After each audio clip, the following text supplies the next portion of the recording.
Good morning, everybody. So here I am again. Decided to go ahead and do a video on this brake that I worked on. Many of you, I guess, were interested in knowing how I did this thing. Well, you know, it was a process. It took me a little while, but we got it done. So I want to share with those of you that showed interest in it on the parts that I made for this thing and how I did it. Pretty much this is the brake as you see it, the instructions, and this is all the original. So what I did was I went ahead and kind of wrote out some of the components that I added to this thing to create what we created. Let's start with the fingers.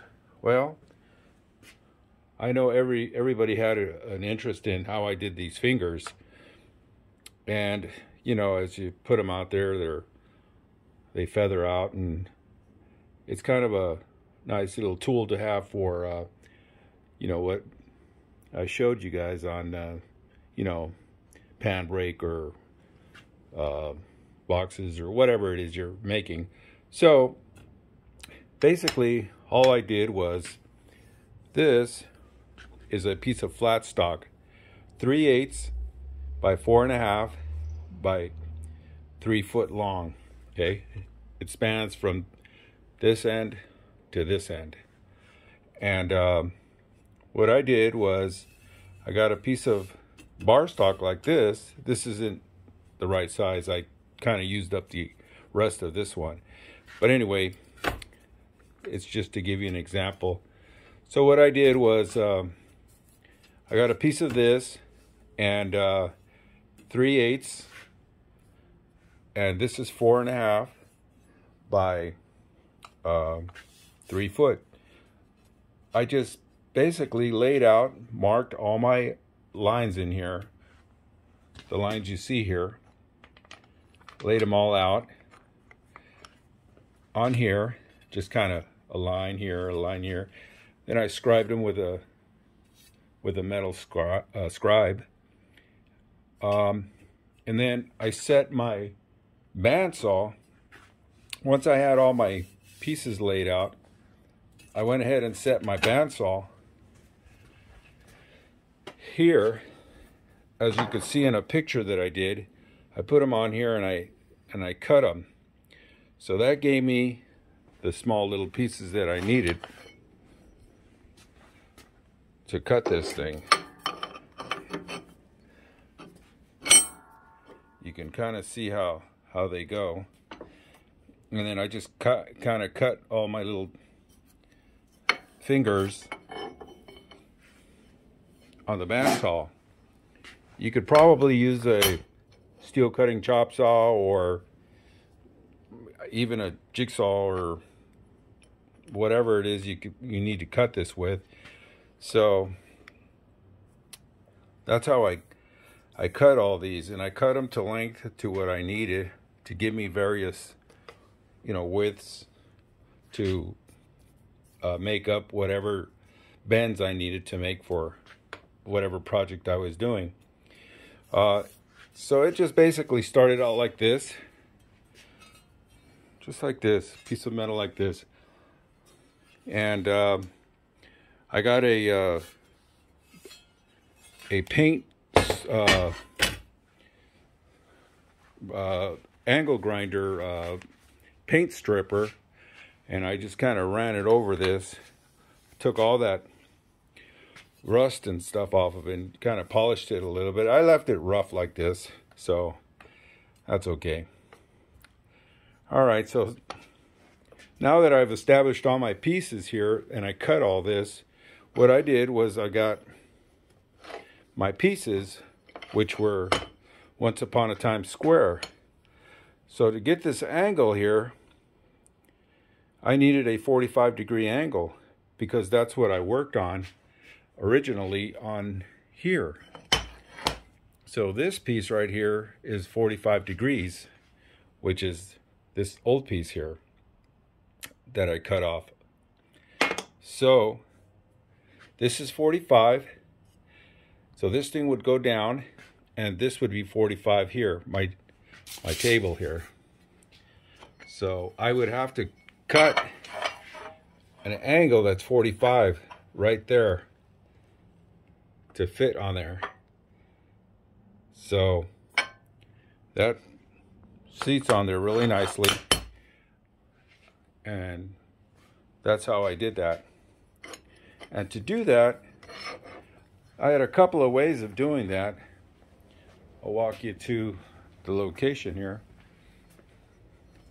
This was a couple of ways you can do this. Here, what I did was, well, what you can do is you could set this thing up and set your saw and clamp this down. By no means am I saying this is, you know, the most safest way or anything, but you can do just about anything. You can weld a plate and weld this thing onto something to hold it together and cut the weld off and do whatever you need. What I did was basically I just put this on here, put a little piece of rubber back here, and then I clamped this thing on here with a little piece here, and I tightened it. And then as I went down, I cut that angle. So I was able to get that angle cut. You can kind of see it right in there. Let's see. Let's get a little closer here.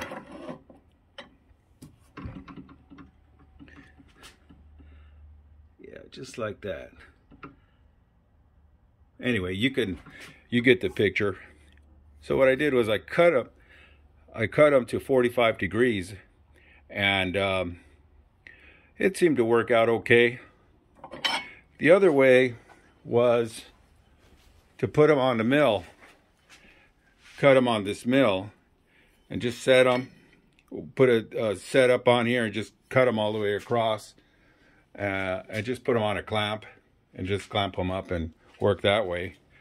But I just found it a lot quicker to just cut them on the steel cutting chop saw. So that's how I got the angles of each and every one of these. And the other thing I did was I drilled all these out. Everything is spaced properly the way I wanted them to be. And I drilled all these holes out, laid them all out, and I tapped them. So you can see how they're all tapped out. That's this part right here. I just tapped them all out, laid it all out, tapped them out, put them on there, and I was able to screw these onto his. I didn't like the way the top was, so what I did was I didn't want it free, so I added a little, like a fence here, if you will. This is 3/8, same as this, same as the fingers, 3/8 by 1.5 inches by 3 foot from end to end. And so that went across the top here,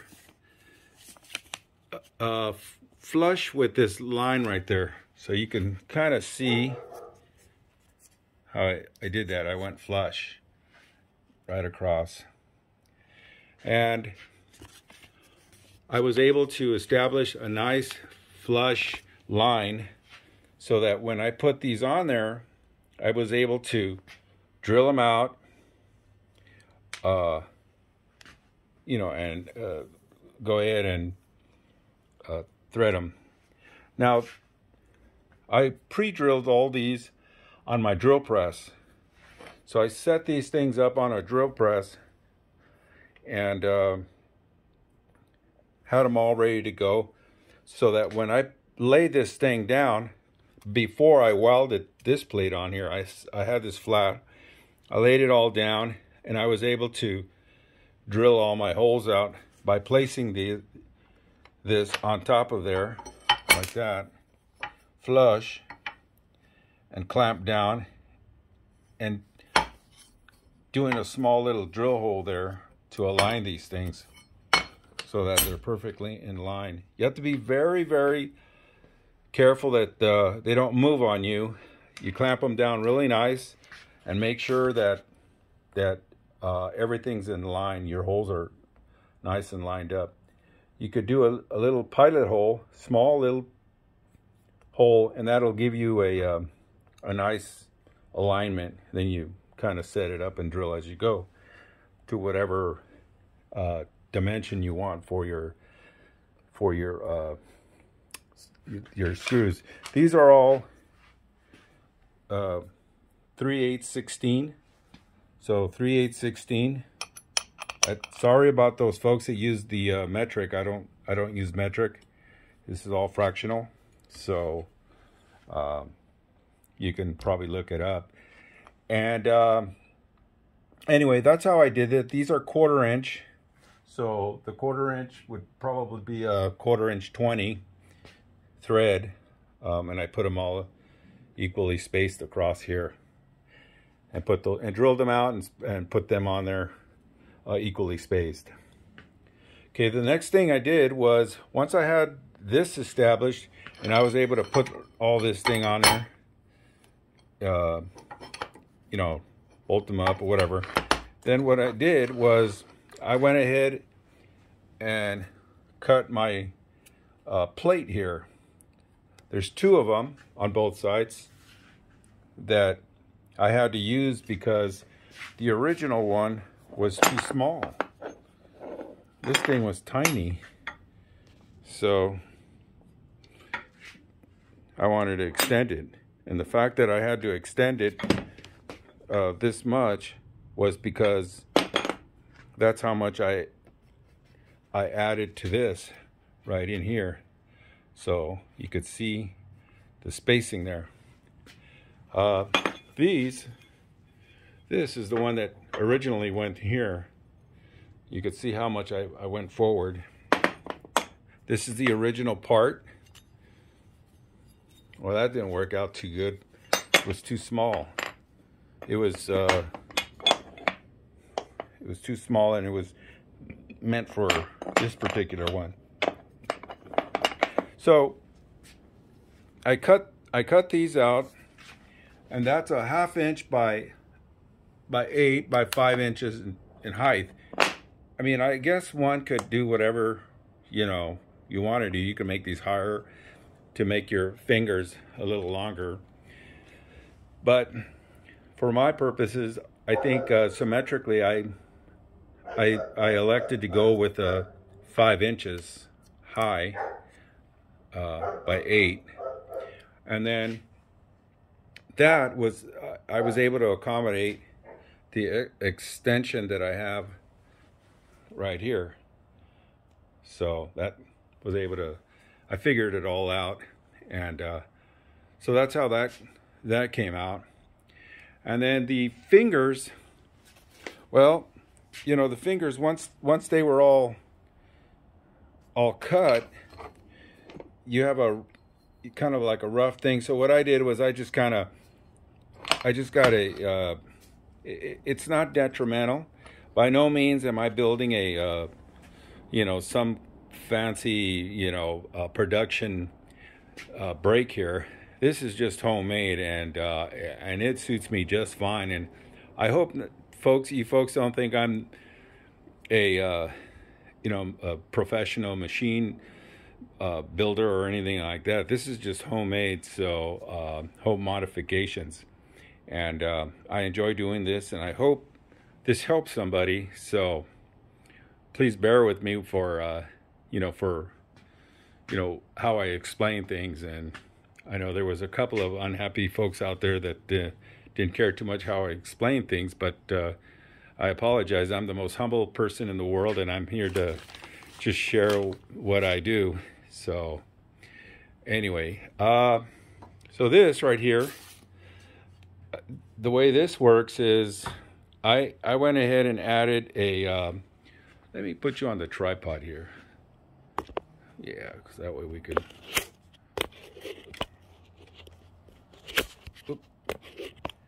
okay. So, let's zoom away. Okay, so here, what I did was basically, as you could see, the part goes right here, and this is your bending, the bending part that that's so small right in here. And I didn't care too much for that, so I wanted to add like a platform to help with the bend for the parts, whatever it is I was going to bend, the sheet metal. And so I added, right now it's not down, I just put them on wood here. But what I did was I added a piece of angle here, and this angle is 1/4 inch by 3 inch by 3. So 3, 3, 1/4 inch. And then down below, you could see I put 3/8 inch bolts underneath there, nuts and all stainless steel 3/8 16s to hold it in place. And that pretty much gave me a nice little platform to bend. This area here was really in bad shape when it came. It was just, I had to resurface this to kind of give it a nice surface. So that took care of it. It was painted, and I wanted to see what was underneath. And so yeah, that's how I did this part here. Yeah, and again, I drilled holes and I threaded the plate that's right down there, and that would be this one right here. So I just equally measured, drilled it out, and threaded it, put my angle right on there. All right, and then the next thing I did was, well, since I have this on here, I have my fingers already established. This thing was in place. I put it on here to figure out, well, how am I going to do this, you know, to bolt this thing together. So before I welded this, I got the old part, this old part that was here, and I kind of mimicked the same thing they have, only I used bolts. If you look at this, this kind of goes like this.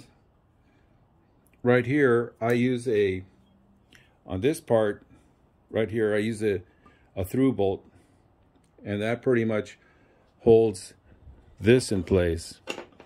So when you assemble this, you're able to put this thing together. I'll show you in moving forward. I just want to identify the parts here that I fabricated.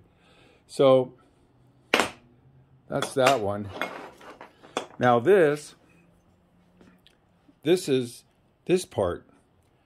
So basically what I did was, well, I don't have anything to make this. This is all cast iron. You can see how it's really, you know, put together. So what I did was I got some cold rolled steel angle like this, and basically all I did was I cut it like this to create the shape, and then I had a length of it to whatever length I wanted, and that made this part. I was able to fabricate this part. Again, this is all homemade. You could do this with a jigsaw. You could do it with a plasma, whatever it is you have, whatever means you have to cut this, you can do it that way. So I made these. I put these on here, and I cut a slot in here on my mill machine, and that's how I created this, the slot. So I could go back and forth depending on whatever bends I make with the fingers. And then, well, the way this thing was, the way it sat here, it was like really loose here. Didn't have anything. So I did the same thing to this. I made a part here, which is the exact same part. It's a 3/8 by 3 inch, 3 inch by 2 inch, 3/8. So I turned this upside down, put it on there, and I was able to shape this and cut it.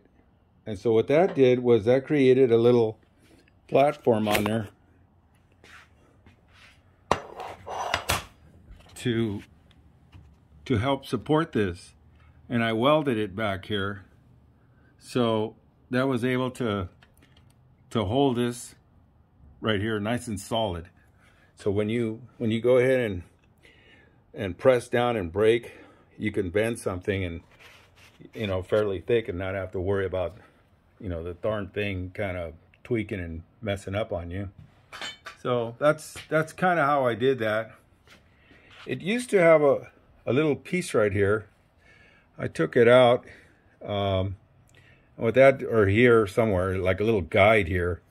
I got rid of that because I didn't care too much for when you put your metal in here, it kind of bumped into it. And so I figured this thing will be the guide, you know, from end to end. So I did the same thing to both sides. There you go. Just like that. All right. Then what I did was the welds on here, I didn't like these welds. So what I did was I reinforced the welds on this thing. It was just really in bad, some really poor welding on here. And so I re-welded everything just to give it a little bit more strength. And I cut it all out and redid it and realigned this because this thing was a little, you know, kind of messed up. And that's pretty much how I did all this. Very simple, not a complicated job. So, you know, that's how I did that. Why don't I go ahead and assemble this thing for you?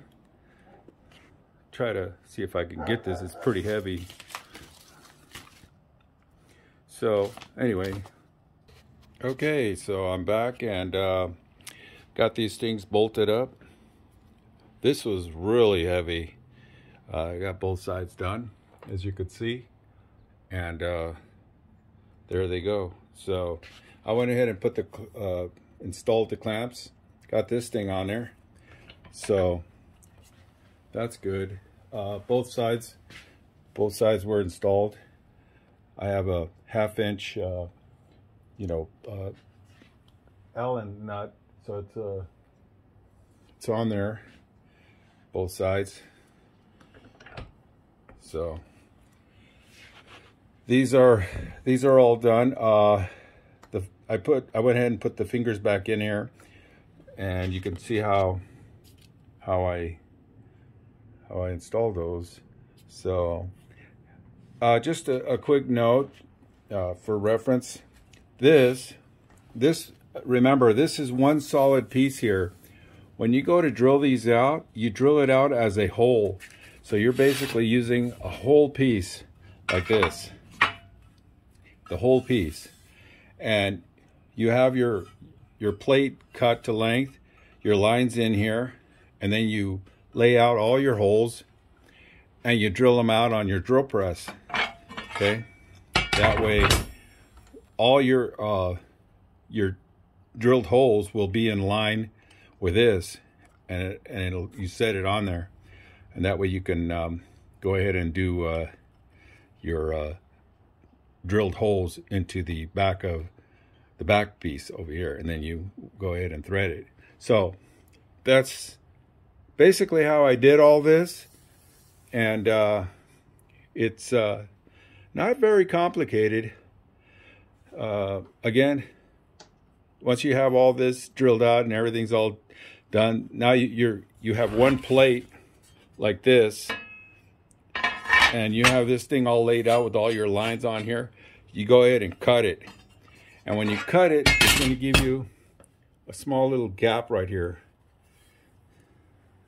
You know, that's going to be your curve cut, which I like because every now and again, if I put something and bend it, it'll fit right in between there like that, which is nice. I don't have to take it off, you know, if it's the right dimension. That's the curve cut. So, yeah, that's pretty much it. I hope you enjoy this video. I know a lot of folks were interested in knowing how I did this. There's a lot of detail to this that I probably didn't cover because, you know, when you're building things, things come up. But that's kind of the gist of how I did this. I hope it's informative, and I hope it helps you to build your pan brake, or I don't know, finger brake, whatever you want to call it. It was a fun job, fun little project, and nice little build. Hope you like it. And thanks for watching, and please like or subscribe if you'd like, and comment, anything. I'm happy to always comment back to you folks. Thank you again.